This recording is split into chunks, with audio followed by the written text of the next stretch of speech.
All right, I'm going live on the YouTube feed.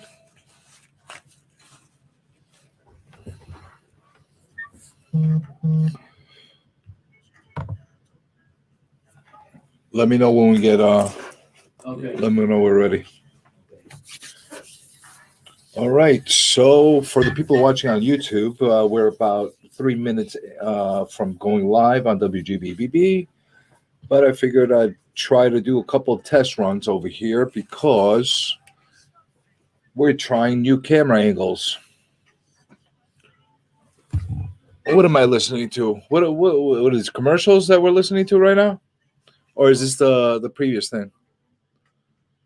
No, that's a music is right. Oh yeah. For the people that are not listening on WGBB and are actually watching on the live stream, I'm listening to the music that's playing on the previous show. It's a Chinese program, but sometimes they don't play Chinese music. They play all kinds of stuff. So, but most of the time, I can't understand what they're saying.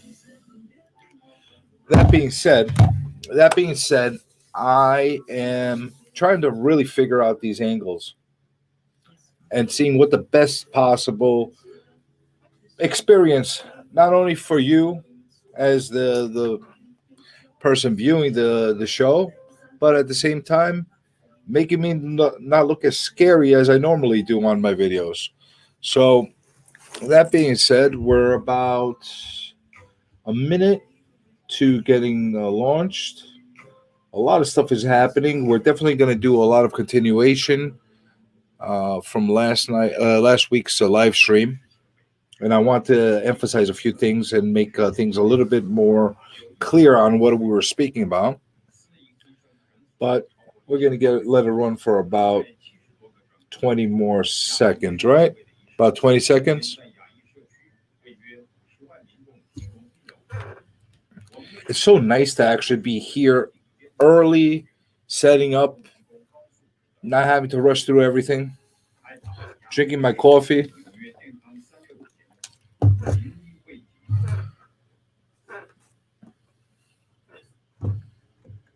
Is WGBB AM 1240 and W240 DFFM 95.9 Freeport, New York.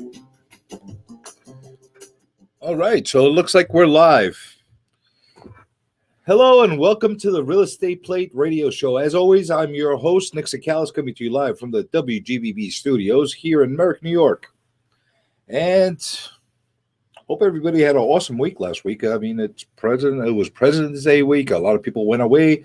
They had a lot of fun, went on vacation, Disney World, so Universal Studios, Aruba, Mexico, you name it. Everybody was everywhere and anywhere the last week, and everybody had a blast, except for me.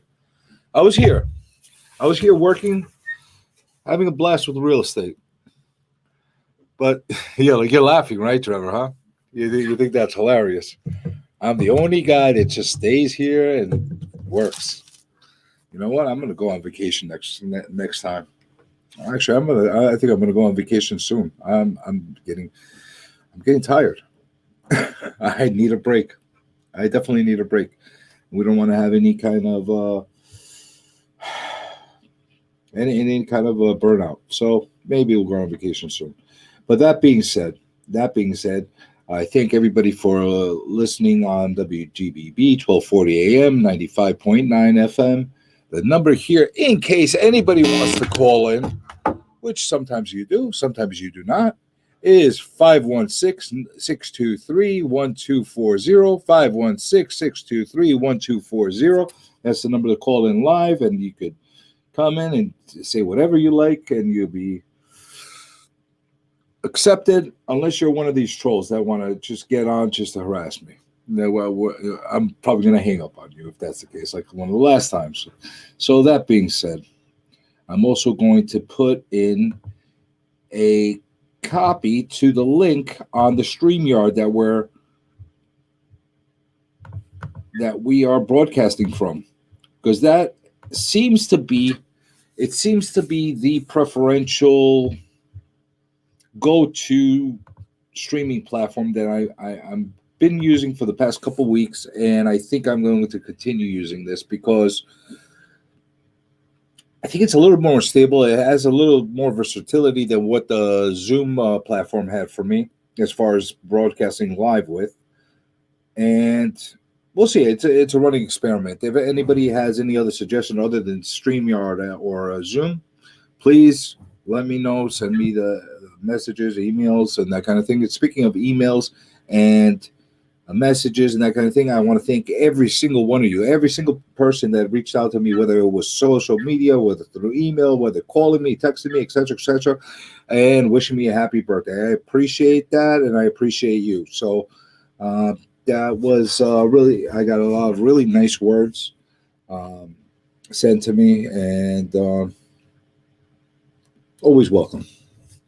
Because usually I get the mail that of people disagreeing with me, getting angry with me, and usually not necessarily seeing the eye to eye with a lot of the stuff I said. And speaking of not seeing eye to eye on things, after last week's live stream, which was a colossal mess, and you know what? I know it was a mess.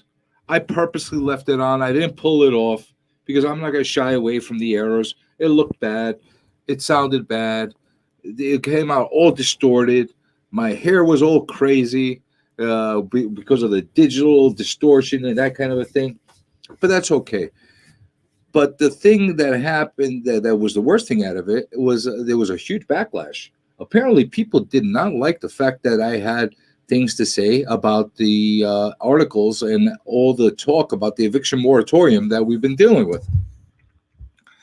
And due to that, I got not only some people that were not so happy about it, but I also got a backlash from the subscription base. I actually lost about 500 subscribers last week. Coincidence? Was it the algorithm? I don't know. I really don't know what it was, but I'll tell you something. It doesn't bother me. It really doesn't bother me. It's something that it is something that I am passionate about, and I will talk about regardless because I believe I'm in the right, and I'm not saying anything that's wrong as far as wrong anybody or anything like. Now, if you're one of the people that like to take advantage of the system and me not be accountable for a lot of the stuff that you're dealing with, then you know what, you're gonna be angry with me. You're gonna be frustrated. So I'm going to refocus, and I'm going to give everybody a different perspective today. I'm going to give everybody a different outlook and perspective, and I'm going to look at this neutrally, and I'm going to look at it from a angle that is going to highlight the benefits to and negatives that are for tenants and the ones that are for the landlords. That way people don't say I'm only looking at it from one angle and that kind of thing. And I think I got to get a different hairdo. Now that I'm looking at on the YouTube, the way I'm combing my hair makes my head shiny on top. And I know I have more hair than this, so this is definitely not looking right for me. But if we can't make fun of ourselves, well, then what's the point? I figured, if I'm not going to have fun with this show, I might as well not do it at all. So don't take me too seriously on what I'm talking about as far as these angles and that kind of thing. But take me seriously when I'm talking about the eviction moratorium. So here's the thing. Everybody knows that for the past 2 full years, basically, the country has gone under quarantines. They've gone over lockdowns. They've gone into severe mandates. They've gone into non-so-severe mandates. They've gone into restrictive practices for small businesses, big businesses, and housing. And that's what we're going to focus on right now. So, giving everybody a little bit of replay, we had a scenario where the country, the nation, the government decided to put on some mandates in order to secure that people were not able to be evicted during the time of quarantine and lockdowns and the alerts of being under a national and global pandemic. Well, if it's a pandemic, it's got to be global. And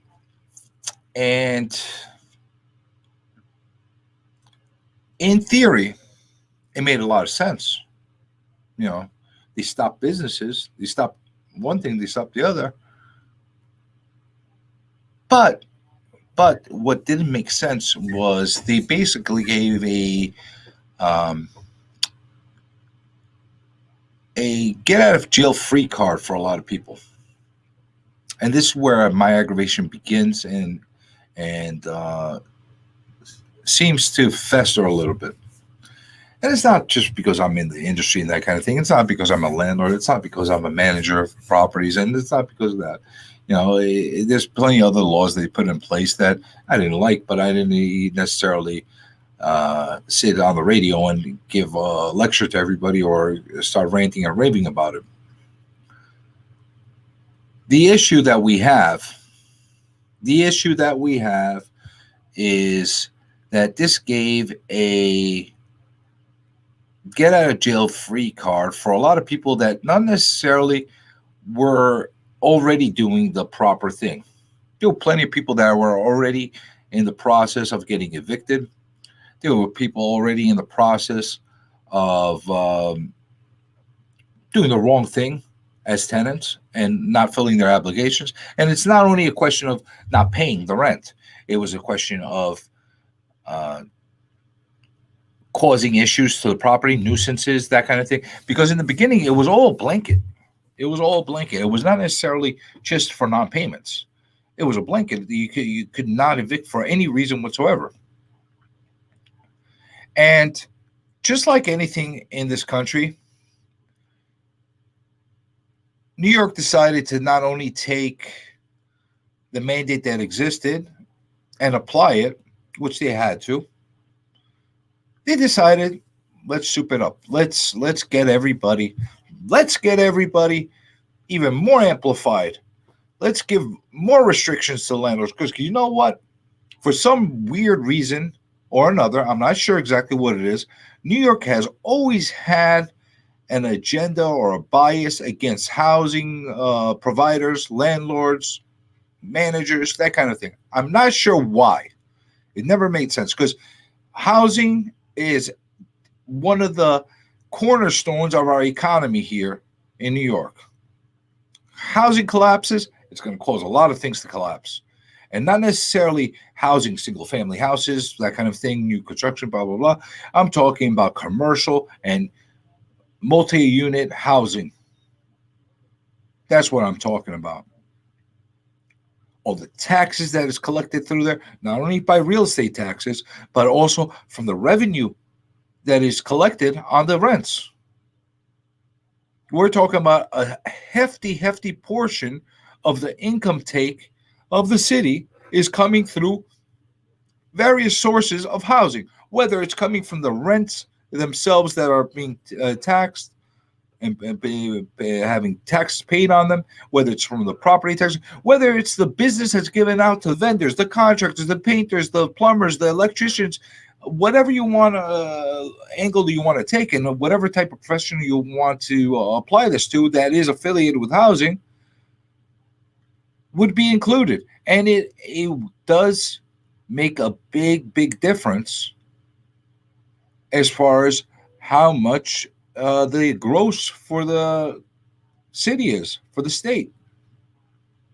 You take that away, you're going to have very big issues and very big deficits.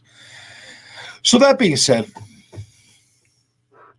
you have this situation where you have this blanket moratorium. It's basically crippled a lot of the small landlords, especially the small landlords. When, it's one thing to have a lot of the larger housing providers and management companies that are affected. And I don't in any way whatsoever, and I'm going to repeat this. I know there's a lot of people, they want me to advocate and they want me to just push for the small landlords. I can't do that. Obviously, I'm one of you. Anybody that has under 250 units is considered a small landlord. So I'm one of you, and I feel your pain. And I know that the smaller landlords are the ones that actually getting hurt the most, because the larger providers and larger landlords usually have deeper reserve funds in order to sustain and deal with a lot of these issues. Not necessarily always, for the most part. But just because they have the means, this is why I want everybody to be absolutely clear and understanding of. Just because they have the means to be able to sustain and to endure a lot of these mandates and pay their way into keeping themselves relevant and in business, because don't forget, it is a business. When people are purchasing multifamily units, whether they're buying rental units, whether they're buying commercial properties, it is meant to be purchased as not only an investment, but as a business that is supposed to be generating income in order to pay its expenses and possibly leave a profit. And they better have a profit at the end. Otherwise, what's the point of having any kind of investment of that nature? So you have the situation. You have this situation where a lot of the landlords and a lot of the people that have been contacting me, they want me to push for the small landlords. And believe me, I'm with you guys 100%, and I'm one of you, and we're basically in this battle all together. Not like the slogan that we had way back in the beginning of the pandemic, where they had a blanket slogan that said, "We're all in this together." Yeah, we're all in this together, except when you're not. Because over time, yeah, we were all in this together, except when certain groups were selected not to be in it together, or basically forced into situation. And I'll get into this, and I'll explain to you exactly why I'm a little irritated by that slogan. Or you're pushed into a situation where you're helping everybody else be together, but you're being ostracized. So there's a hypocrisy. There's a little bit of an issue that's happening with that. A little bit of a big issue that's happening with that. So that's why I have my stance. I'm trying to advocate for everybody evenly, especially from the housing provider end. So everybody understands that it doesn't matter if you're big or small. It doesn't matter. What matters is there's an injustice being done. And before every tenant group and every person jumps down my throat again and basically says, well, you're being biased again. No, I'm not. I'm just starting off by putting out this premise as far as from the housing provider perspective. And I'll get into the tenant perspective shortly.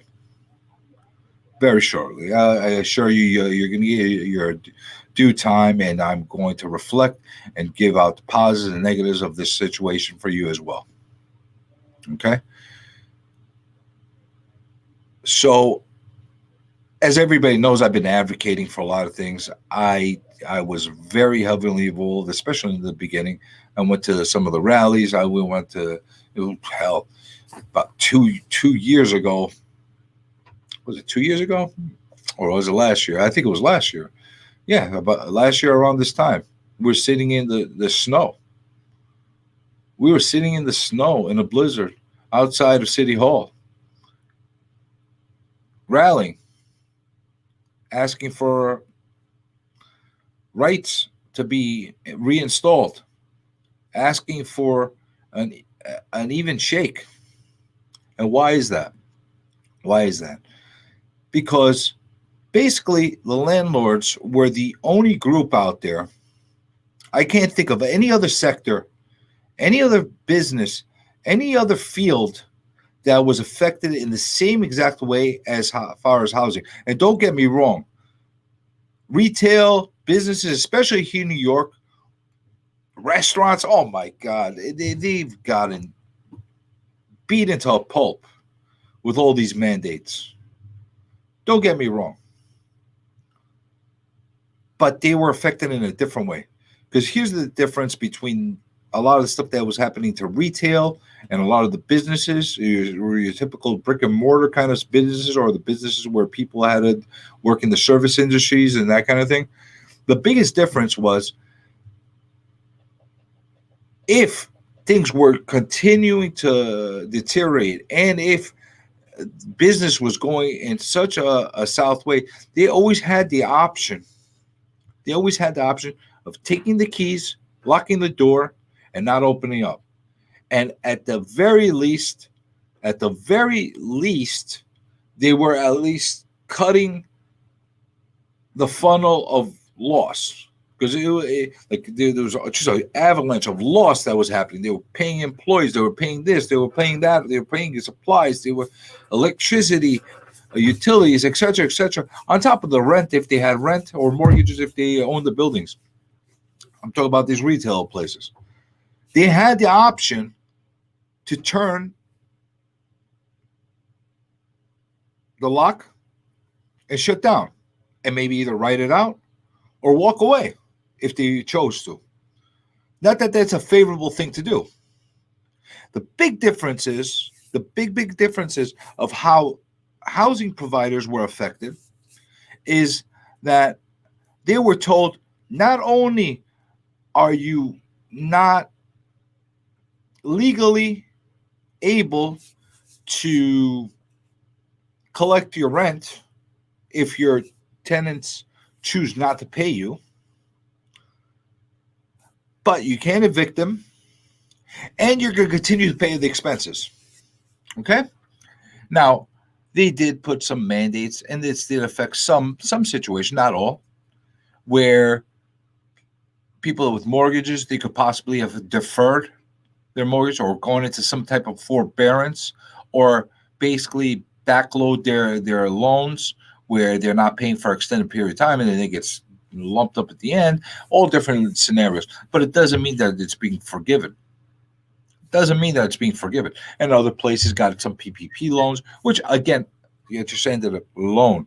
Now they're saying that they possibly might forgive some, but there's no guarantee because the word loan is still attached to it.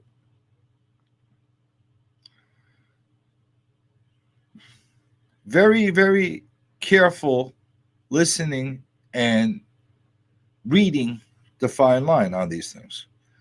Loan, not grant, loan. There's a difference. Now, even with those things, they were still put in a position where you're the housing provider. You're going to have to continue to pay the utilities, and sometimes it could be very expensive, whether it's electric, whether it's the heating. And, heating and electric, especially the heating, on a heavy winter year, could be costly. You still have to pay the insurance. And the kicker, more than anything else, because everything I just labeled are independent entities. Paying the utilities, you're paying the maintenance, you're paying the insurance. These are coming from independent third-party entities, not coming directly from the city. Now, sometimes the utilities are subsidized by the city. Everybody knows that the DEP, if you're paying for water and sewer in the city, is hand in hand with the city. It's almost like a tax. It's ridiculous. Anytime you open up a water bill coming in from DEP, you're looking at the sewer charging. You're like, what's going on over here? It's a different animal altogether. For the people that are on Long Island that can't understand that, you go and talk to somebody that's living in the city or somebody that owns a property in the city, and ask them, how's your water bills? You'll be very, very surprised of how much more expensive the bills are over there. But the real kicker is, the real kicker that gets under my skin and really aggravates me is the fact that they did not forgive or push back the property taxes. That really got under my skin, because you just turned around a government mandate, a nationally issued ordinance, a even more punitive type of state ordinance, which was compiled by an even tougher city ordinance against landlords not being able to collect their income. Yet, if these individuals decided not to pay their taxes, they were in default, and they were in a position that they may have had the city foreclose on them. Now, in the beginning, a few months in the beginning, most people were disgruntled. They were not happy. They were aggravated, and understandable. But for the most part, a lot of people had some backup as far as being able to survive and cover their losses for a certain time. Because your typical landlord has about 6 to 12 months of funds available to be able to cover, sustain vacancies and emergency maintenance issues and that kind of stuff. So the first few months, everybody was disgruntled, not happy. However, they were able to somewhat survive. Some people right off the bat were not able to survive. They were already having problems collecting the rents. They were already in court cases, in evictions, and they were already in the red. So I amplify that by adding this in the mix. You put them in a position where they didn't have many options other than failing. They were a really bad position. And I'm not going to be critical of the people that have sustained losses and didn't have nest eggs or didn't have backup accounts to be able to cover their losses, or for the ones that had excess surplus in sitting capital that was able to I'm not being critical of one side or the other. I'm not. Because this was a situation that was thrusted upon everybody. And yes, it was declared a pandemic. It was considered a national emergency, a global emergency. But the big problem is not that the mandates and the ordinances were put in place. It was selective of who was being penalized, who was being, let's be honest, punished, and who is not. Again, I'm going to mention that there were so many sectors, there were so many parts of the economy, different type of job situations were affected in a catastrophic way. There were other businesses that all of a sudden thrived and created new businesses out of nowhere because of this pandemic. I'm not even going to get into that. But my point is, think of it like this. Look at it from this perspective. Let's say You are a doctor, Mr. and Mrs. Doctor. You went to medical school for what? 12 years, 15 years, 10 years, whatever type of specialty you did, or if you're a regular doctor, etc., etc.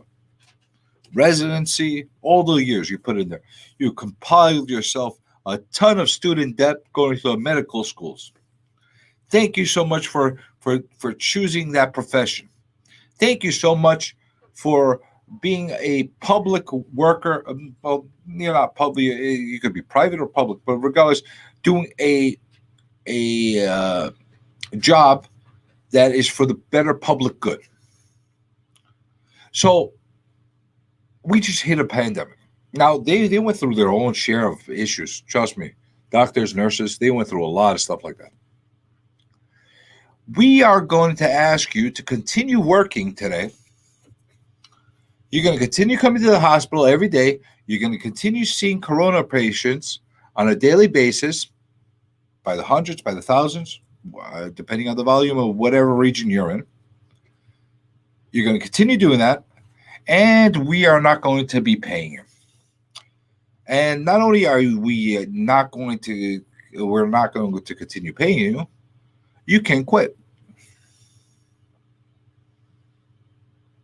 Or you're going to have penalties, and you're going to be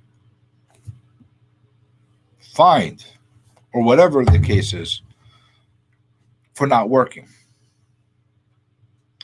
Sounds pretty twisted, doesn't it? Or how about you go to the restaurants that you just basically put all these mandates. You can't serve people during these times. You have to have a social distances. You can't have eating and dining, etc., etc., which were all restrictive and caused major issues on themselves. And I could do a whole show talking about restaurants and eateries of how they were affected as well. But think of it like this. We go to you, Mr. Chef, Mr. Cook. We are going to ask you to continue cooking every day. You're going to work 12-hour shifts, 14-hour shifts, 16-hour shifts every day. You're going to keep making the meals. You're going to be serving them out. And if your clients have the money to pay you, great, you're going to be able to accept it. However, if for some reason or another they don't have the money to be able to pay you, you cannot kick them out, and you still have to serve them. How's that sound? Does that make any sense? Doesn't make any sense to me. But maybe I'm from a different world. Maybe I'm from a different planet that doesn't understand things. I don't know.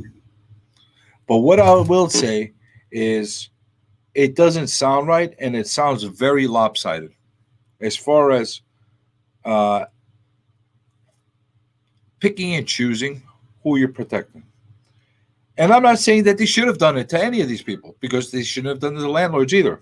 They should not have. But they did. They did. And it is hypocritical. I'm going to say this again. It is hypocritical. It is selective. In my opinion, it's discriminatory. You want to challenge me? You want to ask? The definition of discriminating against somebody is picking a select group and discriminating against them. It's not about race or religions or cultures every time as far as discriminating. You could be discriminating against certain groups, certain social classes. You could be discriminating against the different wealth classes, ages. You could do ageism.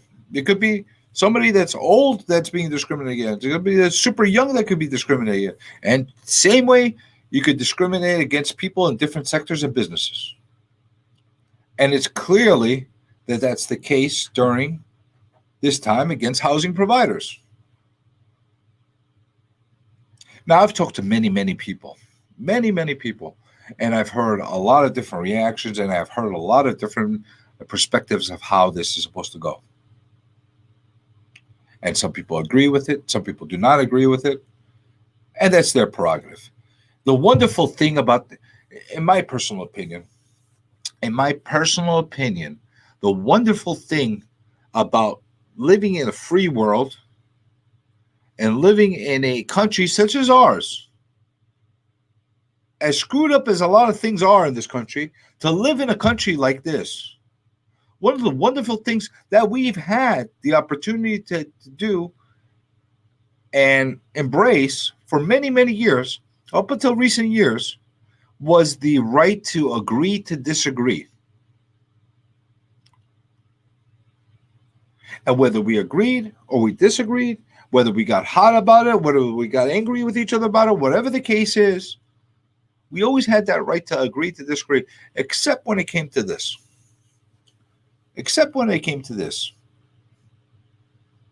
We got swept up with this whole cancel culture situation.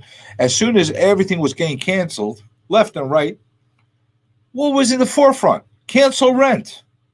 So not only did a lot of these tenants not appreciate the fact that they were in an eviction moratorium and had that, they wanted the rent to be canceled forever and not have to ever pay it back. How much sense does that make? How wonderful of a world would it be where we accept services and goods and never have to pay them back? Hey, Trevor, I want radio time, but I don't feel like paying you. Put the microphone on. I don't know about that, Nick. Why not? Tell me why can't I come and do my show every week? And maybe I'll pay you, maybe I won't for my spot, for my time. It won't work out. It won't work at all because it's business, And if you purchase something or you get something, you should be able to pay for it. But why? You don't like me? No, it ain't got nothing to do with that. But you're being mean. No, we're giving a service. We're giving you a service, and you paying us for the service. Like going to a grocery store, you get a dozen eggs. They let you have the eggs. Now you're responsible to pay them for the eggs. It's for free. Now there's no conditional that because that's what that was the agreement. But if the agreement was that you give me a service, I pay you. That's it. So what you're saying, when a service is being provided, yes, when a certain good is being sold, the expectation and the obligation should be to have to pay for that service or good. Wow, you're blowing my mind. You're blowing my mind. Well, sometimes the service, even if the service stinks, and you get the service, whether to your likeness or whether it's just not to your satisfaction, then you kind of work something out. But to just blatant not pay because you're angry, you still got the service. So let me ask you a different question from a different angle. Okay. So what if the government turned around and said, well, it's not on you. It's Jeff, our station manager. Okay. He turns around to Jeff and say, you know what? We're going to do a radio moratorium. You're going to have to let anybody be on the channel at any time. And you can't accept any payment if they refuse to pay you. How would that happen? How would that work? Well, I can tell you right now, that station would and you can't close down. This station would not survive. You're not allowed to close down. Well, somebody's going. You have to maintain. Somebody's going to have to maintain. Somebody's going to have to. You have to give blood. You have to do whatever you have to do to keep maintaining. Or not only are you going to lose your asset, you're going to lose your business. You're going to get fined through the nose.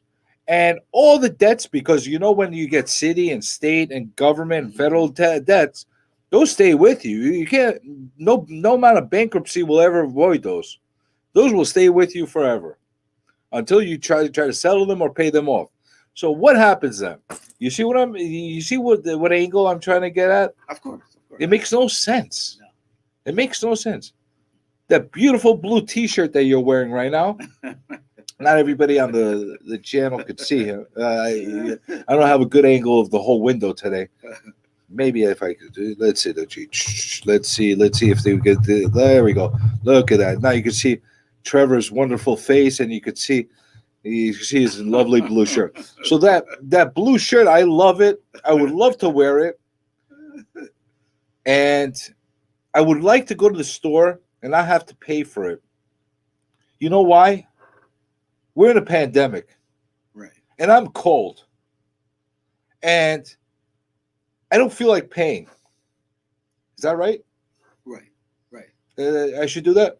No, I don't think you should do that, because it's always in a consequence, and there's always in a penalty for doing wrong, no matter how you look at it. If you live in somebody's house and you rent the house, you should pay the rent. If the service is bad, then for me, I would say as a landlord, write a note, stipulate what is wrong, bring it to the landlord. Now, if you don't address it, then you have to take other action. I don't think a man should be working so We're hard. not talking about a situation where the landlord's not doing the right thing, Right. that kind of that. We're just talking about you're living in a place that's a rental. Mhm. The landlord's doing whatever is necessary, the right things to do. The place is functioning, the walls are intact, the windows are there, Right. the electrical is working, the plumbing's working, the appliances are there. They're doing their part. Right. They're providing the best service they can. The other part of the obligation is for the tenant to pay for that service. But you know why they're not paying right? Because the courts always seem to be on the tenant And side. that's what I want to get. Like that's what that infuriated me during the live stream last week, and the fact that they turned around and said we have a backlog going all the way 100 years. We're basically talking about a 100-year backlog, and now they're trying to do workout deals to get people to get money to accept certain type of workout deals in order to start limiting the cases. And I'll tell you something else. A lot of the people that actually received some of this money that came in, to basically make up for the government's bias type of thing, didn't come just out of the kindness of Uncle Sam or don't get me started on Cuomo. Out of the goodness of the officials and politicians' hearts. But you're going to feel bad because they said Cuomo is thinking about running again. He can run all he wants. He makes it again in any significant. He makes it again in any. He's going to make your day bad, but I'll tell you what. You're going to have quite a show that day. You will have quite a show that day if he comes back into office. And I'll tell you something. He makes it back into office here in New York again. I will be running out of the state at that during that time. I know when I heard that, I said, we wait till Nick find this out. He's poking the bear by even saying stuff like this. Come on. This is enough. It's enough. But I don't know. Was he cleared? Because he seemed like he went in a commercial that he was. Of course, you're going to get cleared. These corrupt politicians, they cover each other. What do you think is going to happen? They'll cover each other. Everybody's going to say, don't talk politics. I'm not talking politics. I'm just giving my opinion. There you go. And if they didn't affect my industry in any way, the wonderful world of real estate, I would not even mention a thing. Because it has to all be related. Got a couple comments here. One from a driver's seat.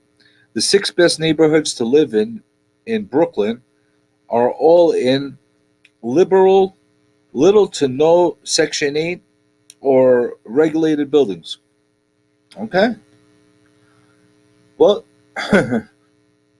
does everybody really want me to get started with those kind of things? because I could, and do the correlation between certain type of neighborhoods and how and how there's no special housing in those neighborhoods and that kind of thing. Trevor, we could get into that conversation. I'm sure.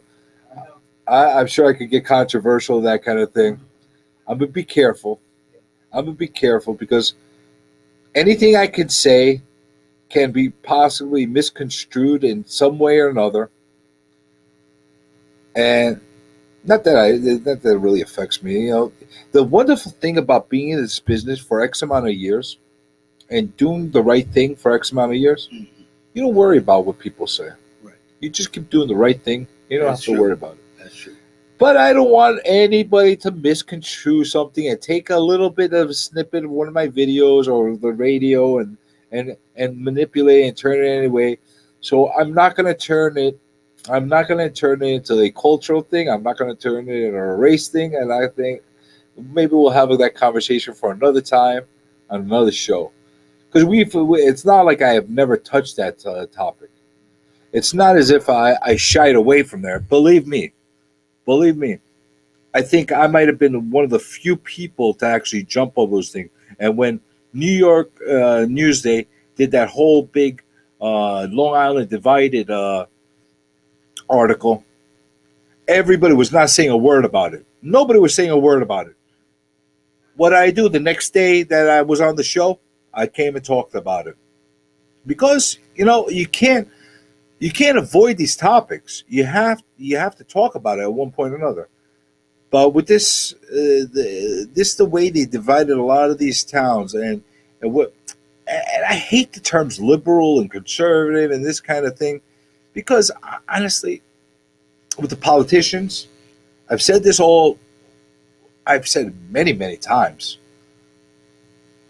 I dislike all parties and politicians evenly. If I could take them all and throw them in a big bucket or big pot and melt them all together and throw them out and discard them and start anew and put all people that have been untampered, uncompromised, uncorrupted into office, I would be so happy. And maybe for about 5, 10, maybe even 15 years, we'd have a really good government and society until they get corrupted. Because it always happens. It will happen. It always happens. Bribery, man. People's always in need of money. It always happens. But for maybe a short time period, after we melt all the ones that are in the government right now, we'd have a utopia. Maybe that would be the case. Let me see what else here. 6 top areas: Park Slope, Carroll Gardens. This is by driver's seat again. Park Slope, Carroll Gardens. I used to work a lot. I had my Brooklyn office was in Carroll Gardens. Brooklyn Heights, Williamsburg, Greenport, and Dumbo. Yeah, well, these are the areas that have been highly in the spotlight.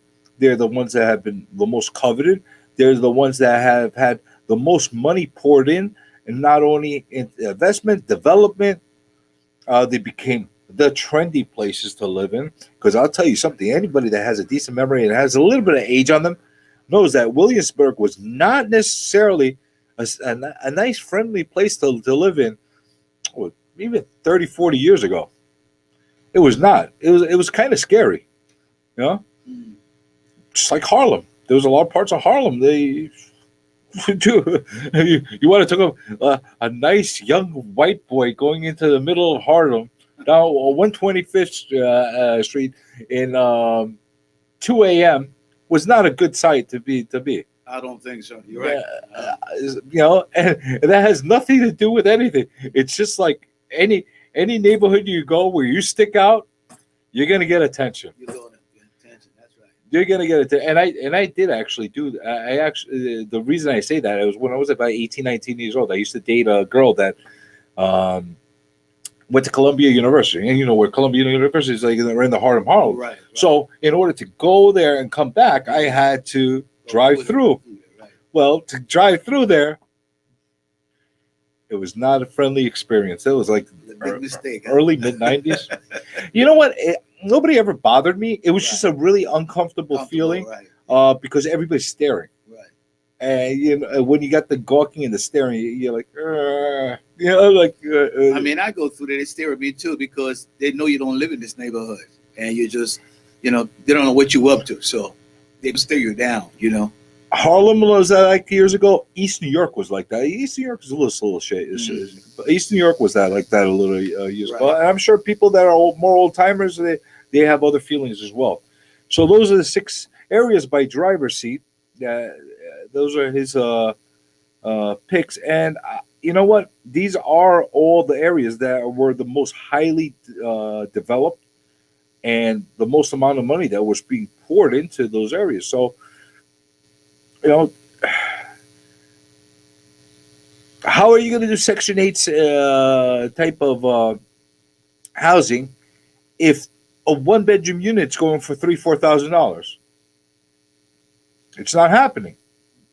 That's the way of stopping that kind of housing. But here's the thing. Here's the thing. If there weren't as many regulations, and if the taxes weren't that, you know, cumbersome, and there were other benefits involved in having more affordable housing in certain bills, do you think that there wouldn't be any more affordable housing out there? I think there would be more of it. Because I'll tell you something from my perspective. If I had incentives by the government telling me, listen, we need affordable housing. We need more money to be poured into building affordable units for people to be able to live in. And in exchange for that, we're going to, this happened with tax abatements and that kind of thing. That happens. But for the life of the building, for example, that it is considered to be affordable housing and the rents are a little bit more sustained and that kind of thing, we will work out a deal where you're on a different income tax bracket, or you will have other benefits that will be included. I'm sure if they did programs like that, it would give developers a much bigger reason to want to make those units. Because then it's affordable. If you're going to buy a plot of land for $5 million and you could only build X amount of apartments on it, and it's going to cost you another $3-4 million to build it, you better believe you're going to want to get the max you can as far as rent per month in order to be able to cover your investment. It's only a given. It's only a given. Well, you know, another thing, if they wanted to take that route as far as getting more affordable housing out there, why not subsidize some of the construction costs? Okay, how you doing, Sherry? Subsidize some of the construction costs. That will help too. You know, there's a lot of people out there that they can't afford the rates and the extreme expense that we see in New York. And you have a lot of people that say, well, if you can't afford it, get out. It's not so easy. It's not so easy for a lot of people. You can't just get out for a lot of people. You're stuck in the rat race. You're working week to week, barely making your expenses in order to get up and leave and find a new job out of state or out of the country. It's not necessarily the easiest thing for everybody to do. However, if there were other options out there that would make it a little easier for these people to save, and people better listen up. If you're getting cheaper rent and you're getting other opportunities out there and you're making more money than you're spending, save money. Save money to go buy something. And I'm not talking about save money to go buy, you know, a fancy new car. If you want to do that, do that. But don't complain about it after you can't afford your rent and that kind of thing. Save your money and go buy your own place and be your own landlord. That's all I'm saying. I went on a rant again. Let me read a couple more comments. Driver's seat. All the legal aid lawyers and housing advocates live in those areas. Driver's seat knows everything.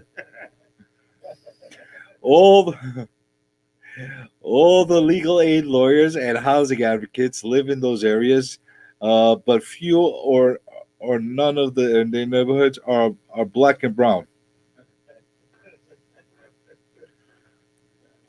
Again, this guy's gonna get me into trouble one day.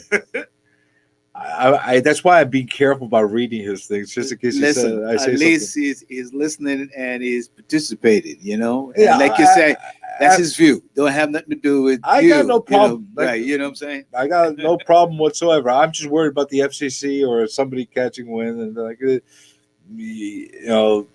canceling me. That's so. Nah, all we have to do is put the disclaimer on, say that the views of the others is not yours. So Well, then you in the clear. let's see. You in the clear. Let's see.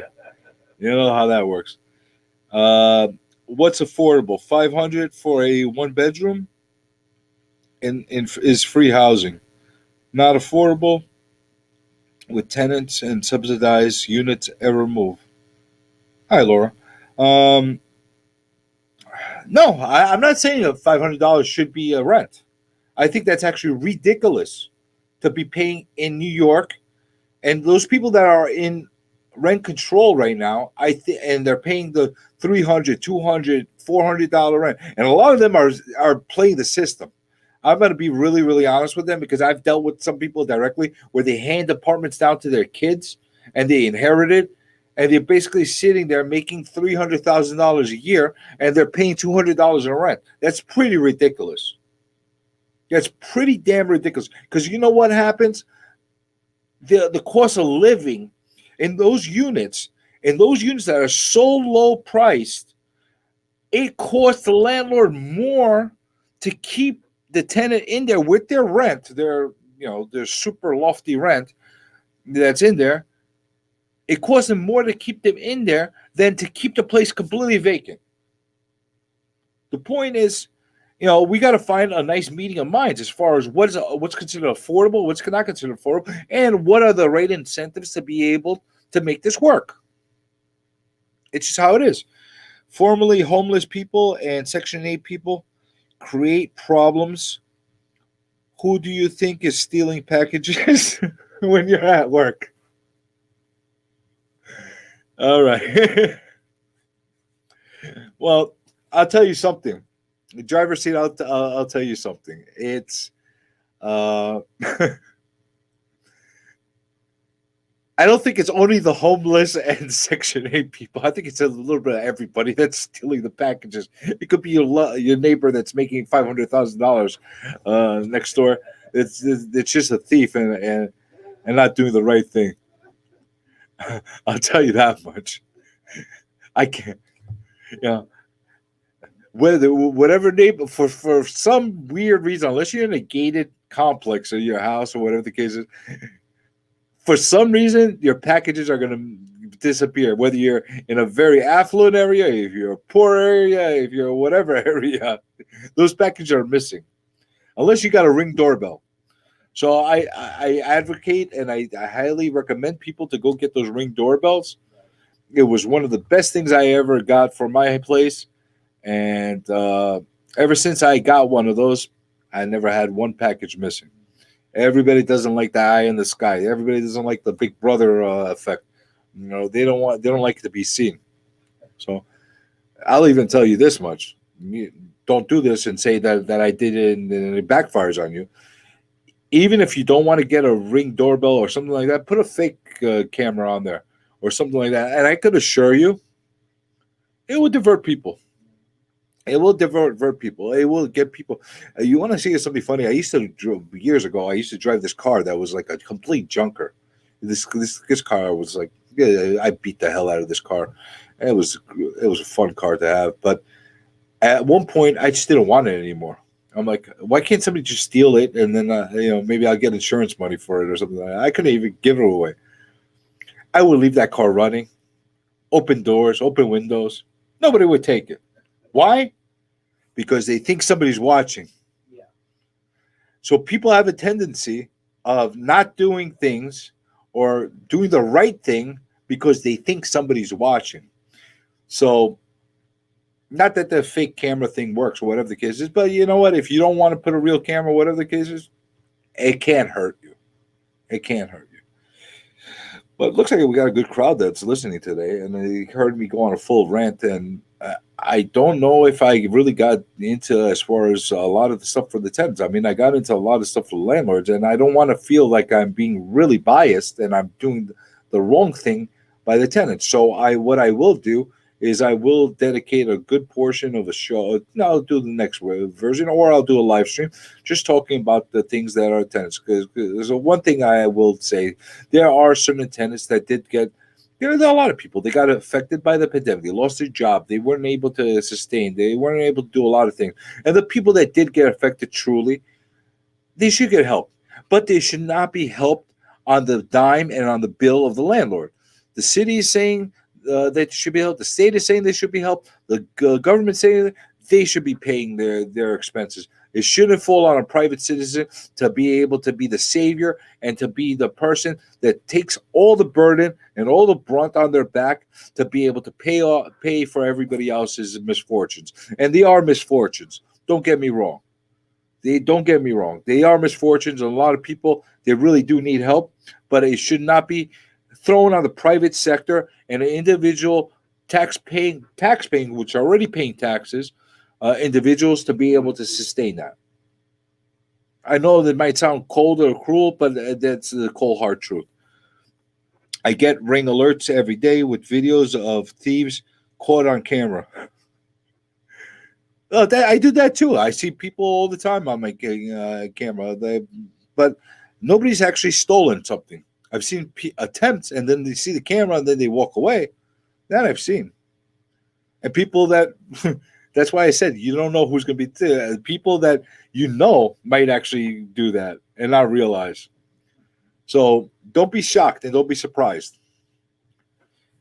Contact tenants and neighbors for interviews. You know what, the driver's seat, I've said this many times that my show is an open platform. Anybody that's a tenant or they're a landlord that wants to come on and talk about their scenarios, they're more than welcome to. We've done plenty of landlord roundtables. We've done a lot of shows where we've interviewed with people, and I definitely will continue to do that. And it looks like I am I'm being pushed off of the radio right now by Trevor because it's 7:16, and then the guy's going to call up and he's going to say, I want my time. So that being said, I thank everybody for listening to me. I hope you have a great, great week. I'll be back with you again next Monday, just like every Monday, 6 to 7 on the Real Estate Plate Radio Show.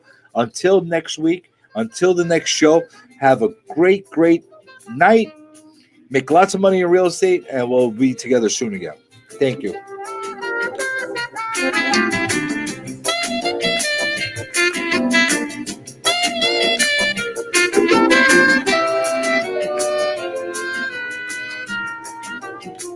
And I just saw driver's seat last comment.